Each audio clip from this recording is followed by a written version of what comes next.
आप कोई भी बुक पढ़ोगे या कोई वीडियो देखोगे यूट्यूब पर या कहीं पर भी, किसी की बातें सुनोगे, अपने घर में भी अपने पेरेंट्स की बातें सुनोगे, तो सक्सेस के बारे में हर कोई बात करता है कि वो सक्सेसफुल हो गया, वो हो गया, तुम हो जाओगे, नेगेटिव मत सोचो, फेलियर के बारे में मत सोचो। तो everybody is talking only about success and completely neglecting the other part which is much bigger than the probability of success, that is failure.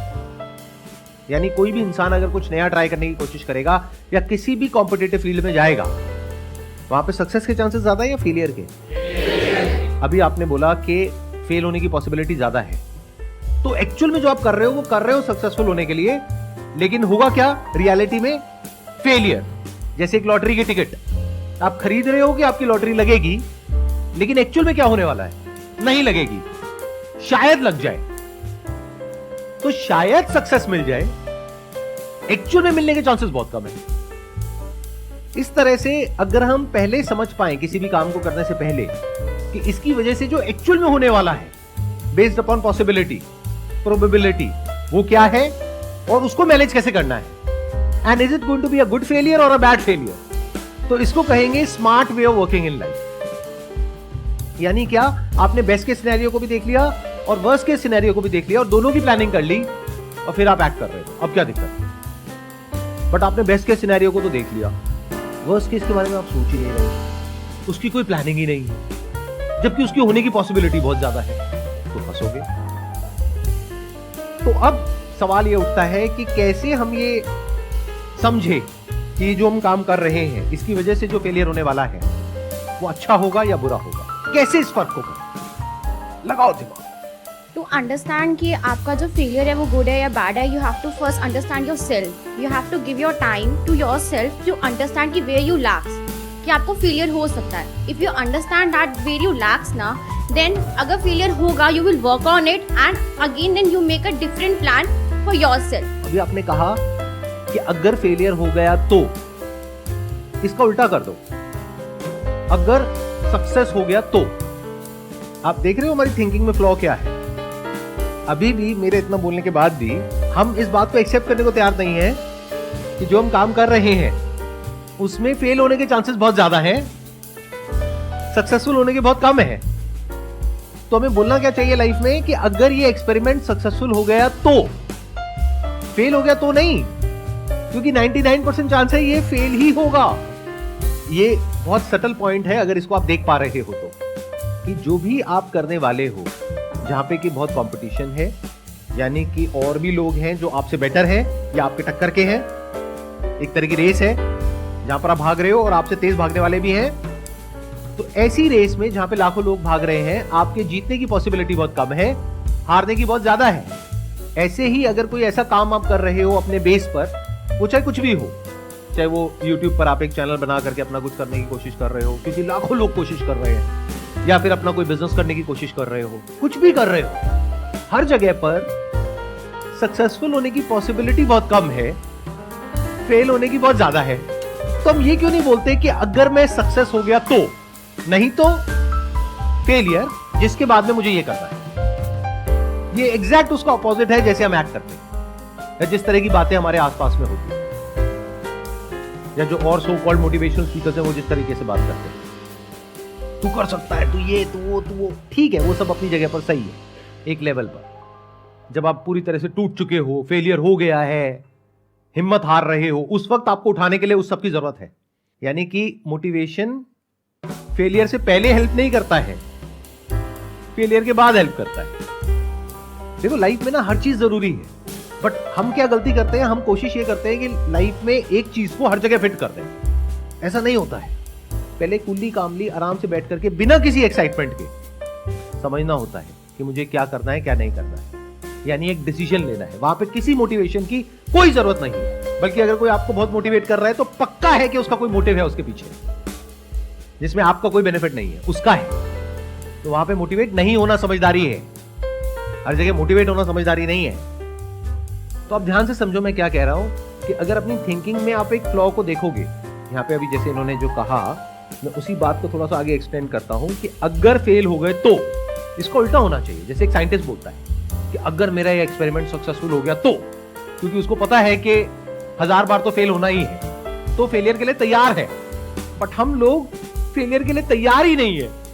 Failure के बारे में बात करने से भी हमको डर लगता है। हमको, हमारे घर वालों को, आसपास में लोगों को कोई बैकअप प्लान ही नहीं होता है बहुत लोगों के पास। तो क्या ये सही तरीका है लाइफ का आगे बढ़ने? नहीं ना। तो तरीका क्या होना चाहिए? इसको उल्टा कर दो कि अगर मैं फेल हो गया तो नहीं, अगर मैं सक्सेसफुल हो गया तो ये हो सकता है। बट उसको सोच करके ज्यादा खुश नहीं होना है, क्योंकि वो होने की पॉसिबिलिटी बहुत कम है। तो वहां पे एक्साइटेड नहीं होना है। तैयारी किसकी करनी है? फेलियर की, कि अगर नहीं हुआ तो मैं क्या करूंगा। That must be very clear. अगर ये प्लानिंग करने के बाद में आप एक्शन ले रहे हो, कोई भी काम कर रहे हो, and if you are okay with it, that is a good failure, because you have already taken that into account. Plus ये भी सोचो कि वो फेलियर मुझे काम कैसे आएगा। यानी कि अगर मैं कहीं पर जाता हूं, जॉब के लिए अप्लाई करता हूं, क्या ये जो मैंने 4 साल बिताए हैं, क्या ये वहां पर काम आएगा? अगर आएगा तो that is a good failure, क्योंकि फिर वो एक स्टेपिंग स्टोन के जैसा हो गया। बट अगर आप जॉब के लिए जा रहे हो और वो जो आपने 4 साल तक किया वो कहीं काम नहीं आने वाला, तो that is a bad failure. अगर और सिंपल करूं तो आप कहीं पर जॉब कर रहे हो, कोई इंसान आया आपके पास में, बोला जॉब वॉब में कुछ नहीं पड़ा है। जॉब करने का वैसे भी किसी का मन तो होता नहीं है। सबसे ज्यादा जो हार्ट अटैक्स होते हैं वो मंडे मॉर्निंग को होते हैं। वर्ल्ड वाइड ये डेटा प्रूवन है। तो मन तो किसी का भी नहीं है। तो कोई भी आया आकर के कहा कि भाई आपका मन है जॉब करने का, नहीं है तो क्यों कर रहे हो, आओ हमारे पास में आ जाओ, बी योर ओन बॉस। और कोई भी आपको बड़ा सा सपना दिखाया, आपने जॉब छोड़ दी और आपको बोला जॉब में कितना कमा रहे हो, 50,000 रुपए। अरे 50,000 रुपए कुछ नहीं होता, ये देखो 5 लाख का चेक। आपकी आंखें चमक गई। आप तो मोटिवेट होने के लिए तैयारी बैठे हो। मोटिवेट हो गए, जॉब पे जा करके स्टाइल से, अब ये 50,000 में मेरा कुछ नहीं होने वाला, मैं 5 लाख कमाऊंगा। अब 6 महीने हो गए, 5 लाख छोड़ो, 5,000 भी नहीं आया, जेब से 50,000 लग गया, वो अलग। अब आप भटक रहे हो दर दर। अपने फ्रेंड्स भी आपने खराब कर लिए। यानी अब आपके फ्रेंड्स आपको देख करके साइड से निकल जाते हैं। मेरी बात को समझ पा रहे हो, नहीं समझ पा रहे हो? मैं डायरेक्टली कुछ भी नहीं बोल रहा हूं, लेकिन सब कुछ बोल रहा हूं। मतलब आपके दोस्त भी आपके नहीं रहे, आपके रिश्तेदार भी आपके नहीं रहे, आपकी नौकरी भी आपकी नहीं रही, और घर में मान लो आप शादीशुदा हो, बच्चे हैं, तो बच्चों के स्कूल की फीस देने के पैसे नहीं हैं, वाइफ से घर में रोज कलेश हो रहा है। Is it a good failure और अ बैड फेलियर और अ वेरी बैड फेलियर? और ऐसा 2-4 लोगों के साथ नहीं हो रहा है, लाखों लोगों के साथ हो रहा है। मान लो कोई ऐसी गवर्नमेंट जॉब है जिसके पीछे सब दीवाने हैं। वो क्या है मुझे बोलने की भी जरूरत नहीं है। आप में से भी बहुत दीवाने यहां पर बैठे होंगे। हाथ ऊपर करना, कितने हैं वो दीवाने? अरे क्या बात है। तो उसमें प्रॉब्लम क्या है? सीट्स बहुत ही कम है, एप्लीकेंट्स बहुत ज्यादा है, और तैयारी कराने वालों की तो कोई कमी ही नहीं है। ठीक कह रहा हूं, गलत कह रहा हूं? और वहां पे मोटिवेशन की कोई कमी नहीं है। मतलब आपको मोटिवेट करना, आपके घर वालों को मोटिवेट करना बहुत ही आसान है। जो भी आपके और आपके पेरेंट्स के, आपकी फैमिली के वाइल्डेस्ट पॉसिबल ड्रीम्स है, वो सब सच हो सकते हैं अगर ये हो गया तो अब आप किसी ऐसे इंसान से या किसी एकेडमी से मोटिवेट हो जाते हो और कहते हो कि मुझे तो यही करना है। एक बार ट्राई करते हो, नहीं हुआ, 2 बार करते हो, नहीं हुआ, 4 बार करते हो, नहीं हुआ, और इसको करने के चक्कर में आप जो भी कर रहे थे, जो आपका और दूसरा प्लान था, वो सब आपने छोड़ दिया। तो क्या ये गुड फेलियर है, बैड फेलियर है? बैड फेलियर है। बट मान लो अगर किसी ऐसी एकेडमी में आप गए और वहां पर आपने तैयारी करी अपने उस ड्रीम जॉब की, लेकिन आपने सोच रखा है कि हाँ इसके होने की पॉसिबिलिटी बहुत कम है, लेकिन मैं ये जो तैयारी कर रहा हूं या कर रही हूं, ये मुझे यहां पर नहीं यहां पर काम आ जाएगी, तो अगर ये जॉब नहीं मिली तो ये तो मिल ही जाएगी। तो क्या ये गुड फेलियर है, बैड फेलियर है? गुड फेलियर है, क्योंकि अब आप प्रैक्टिकली सोच समझ करके प्लानिंग के साथ में रियलिस्टिकली आगे बढ़ रहे हैं। और ये भी आपको क्लियर है कि ये जिसको आप प्लान बी कह रहे हो कि अगर ये नहीं हुआ तो ये, वो एक्चुअल में प्लान ए है। तो दोबारा बोलूंगा ताकि ये बात आपके अंदर तक जाए। एक्चुअल में प्लान ए है जिसको आप प्लान बी बोल रहे हो। अगर ध्यान से मेरी इस बात को सुनोगे तो अपने माइंड के अंदर जो भी आपने अपने फ्यूचर को जैसे भी इमेजिन किया हुआ है, उसका जो पूरा का पूरा रोड मैप है वो अपसाइड डाउन टर्न हो जाएगा। यानी आपका जो प्लान ए है वो प्लान बी बन जाएगा और प्लान बी आपका प्लान ए बन जाएगा। अगर ऐसे एक्चुअल में हो रहा है और ऐसे ही आप एक्ट कर रहे हो, ऐसे ही सोच रहे हो और आपके घर वाले भी ऐसे ही सोच रहे हैं, तो वो गुड फेलियर है या वो फेलियर है ही नहीं, वो सक्सेस है। ये हमने बात करी जॉब के एंगल से। अब बात करते हैं बिजनेस के एंगल से कि अगर आप अपना कोई काम करने के बारे में सोच रहे हो या अपने बेस पर कुछ कर रहे हो, वहां पर किसको गुड फेलियर कहेंगे, किसको बैड कहेंगे? एनीबडी जो कुछ बोलना चाहते हैं इससे related. I am a real estate agent, तो मैं एक कंपनी के साथ मिलकर काम करता हूँ जिसपे मैं एज ए कमीशन ज्वाइन किया है मैंने। तो कमीशंस मेरी बन के आती है जैसे मैं सेल करता हूँ आगे, ठीक है। आगे अगर मैं परस्यू करता हूँ, पहले मैंने 6 मंथ का टाइम रखा था ड्यूरेशन की, मैं इस करियर को 6 मंथ देता हूँ। अब मुझे लगता है कि मैं इसमें जो टाइम पीरियड है वो 1 साल मैंने अपना कर दिया कि इसमें 1 साल देता हूँ अपना टाइम पीरियड, जिससे कि अगर मैं फेल भी होता हूँ ना सर, तो मेरा जो फेलियर है वो गुड फेलियर होगा, क्योंकि मुझे अच्छी खासी नॉलेज होगी प्रॉपर्टी की, जिससे मैं अगर दूसरे फील्ड में जाता हूँ कहीं से पैसा तो बनाऊंगा ना, इस फील्ड से नहीं बनाऊंगा तो कहीं और से बनाऊंगा। लेकिन वेल्थ क्रिएट करने के लिए रियल एस्टेट एक अच्छी इंडस्ट्री है। और इसमें जो आपको फाइनेंशियल लॉस होगा अगले 1 साल में, वो कितना है? फाइनेंशियल लॉस सर है नहीं, कंपनी मुझे सपोर्ट करती है, 5,000 रुपये चलाने के लिए देते हैं। तो कोई रिस्क नहीं है, risk zero sir, financial risk कोई नहीं है, zero sir, risk zero. This is a perfect example of a good failure, क्योंकि इनको बहुत कुछ सीखने को मिलेगा और इन्होंने पहले से ही सब कुछ सोच रखा है। तो ये जो कर रहे हैं उसका लॉन्ग टर्म में इनको बेनिफिट ही होने वाला है। इनफैक्ट शॉर्ट टर्म में भी कोई नुकसान नहीं है। जो ये सोच रहे हैं अगर वो नहीं भी होता, यानी कि अगर बहुत ज्यादा आप डील्स नहीं क्रैक कर पाते, आपको बहुत ज्यादा कमीशन नहीं मिलती, जैसा कि आप सोच रहे होंगे कि ऐसा हो जाएगा वैसा हो जाएगा, वैसा नहीं भी होता तब भी कोई बुराई नहीं है, राइट? और वैसा हो गया तो बहुत ही बढ़िया है। और बताइए कौन है जो कुछ बोलना चाहते हैं? नमस्ते नमस्ते जी। सर, आपने जैसे कि बोला मैं यूपीएससी एस्पायरेंट हूँ, ड्रीम जॉब। लेकिन मैं तो यूपीएससी की बात नहीं कर रहा था, मतलब आपने यूपीएससी क्यों समझा? वो सर सबसे ज़्यादा उसी की वही ड्रीम जॉब है ना। अच्छा, तो फिर वही होगा। हाँ, यस ठीक है। सर। नहीं, ठीक है। तो मेरा सवाल सर ये था कि सर आपने जैसे कि बोला कि प्लान ए और प्लान बी दोनों होना चाहिए। तो सर जैसे कि आपने बोला कि प्लान जो बी होता है वो एक्चुअली हमारा प्लान ए होता है। तो सर अभी मेरा प्लान ए यूपीएससी है और प्लान बी है मेरा स्टेट पीसीएस। लेकिन सर दोनों में चांसेस जो आपने बोला वो 1% होता है। प्लान सी क्रिएट करो, क्योंकि दोनों ही जगह पे 99% चांसेस है कि नहीं होगा, यानी कि फेलियर होगा। अभी Yes. सुनने में थोड़ा कड़वा भी लगेगा, बुरा भी लगेगा, सर डिमोटिवेशन बट लगने दो, क्योंकि अभी लग जाए बेटर है बजाय कि 5 साल बाद बुरा लगे। मतलब फॉर एग्जाम्पल आप एक रेस को लेकर के बहुत इमोशनल हो, कहते हो कि अगर मैं इस रेस को नहीं जीती तो मेरा सपना टूट जाएगा। वहां पर वो पोडियम है 1 2 3, मुझे या तो 1 पे आना है, 2 पे आना है, 3 पे आना है, नहीं तो मैं पूरी तरह से टूट जाऊंगी, मैं खत्म हो जाऊंगी, मेरे पेरेंट्स की सारी उम्मीदें टूट जाएंगी, पता नहीं मैं अपने घर में कैसे किसको फेस करूंगी।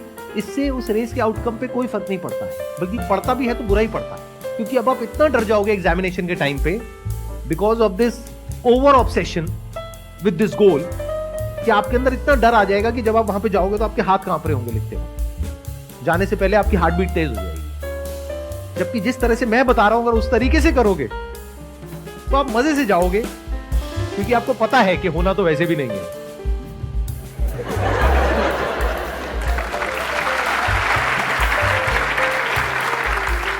पता नहीं हम ऐसे क्यों नहीं सोचते हैं, क्योंकि ना हमारी अपब्रिंगिंग ऐसी है या फिर हमारी थॉट प्रोसेस ऐसी है।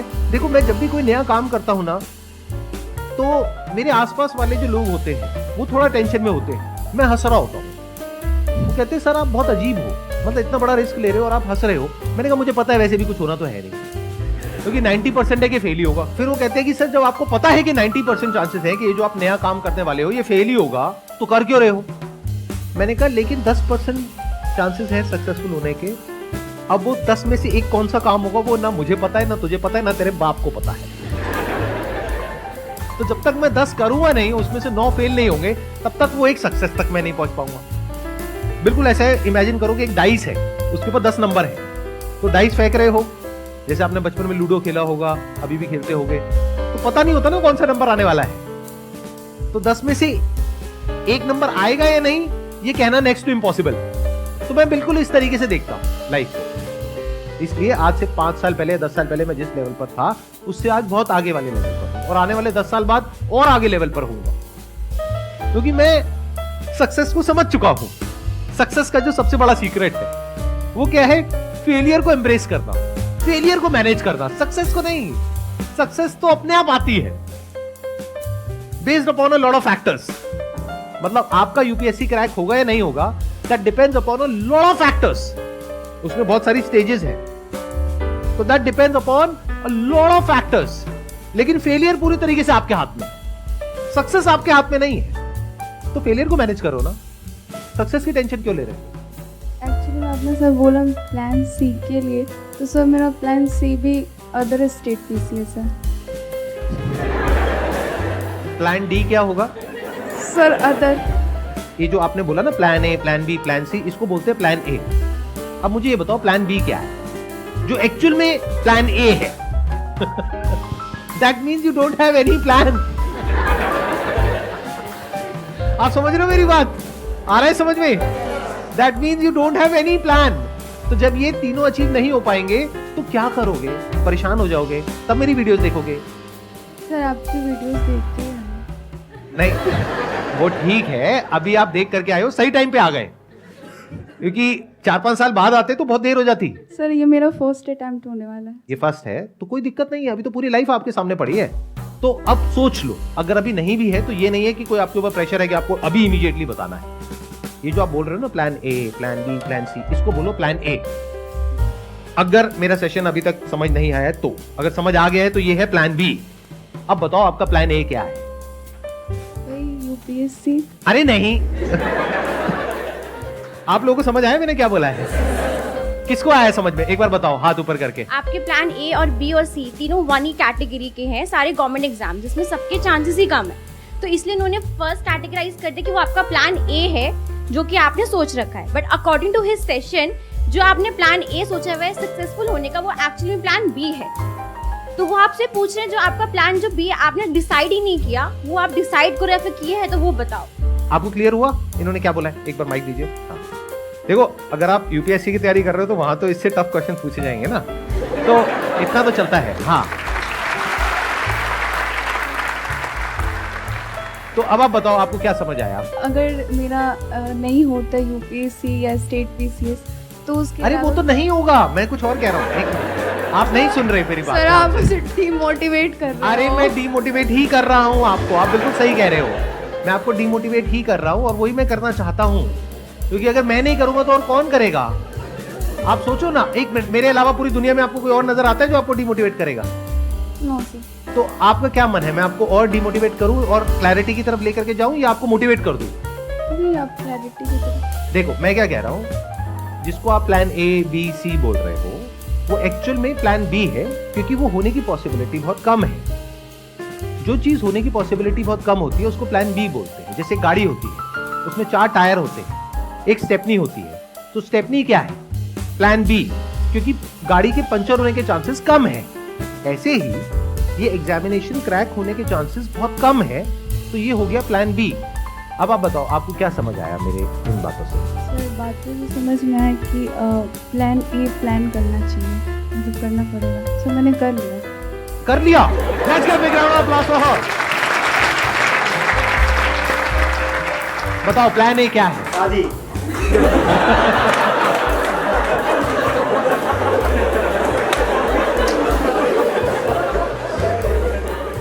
सुन लिया आपने उन्होंने क्या कहा है पीछे में? शादी।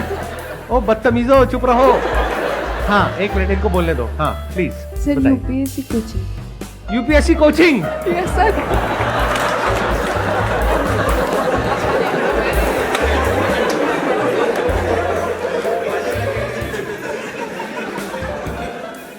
बुरा नहीं है वैसे ये प्लान भी, क्योंकि देखो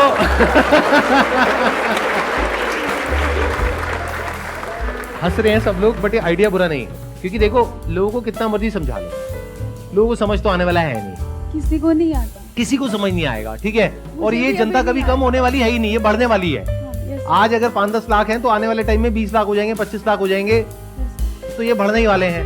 तो ये जो आपने सोचा है ये बहुत अच्छा सोचा है, ये बुरा नहीं है। सर वो जैसे कि अभी जो प्रिपरेशन चल रही है और थोड़ा सा मोटिवेशन भी चाहिए। थोड़ा सा मोटिवेशन भी चाहिए। यूपीएससी की कोचिंग में बहुत पैसा है।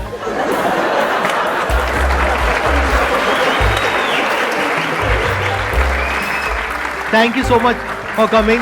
I hope you enjoyed the session.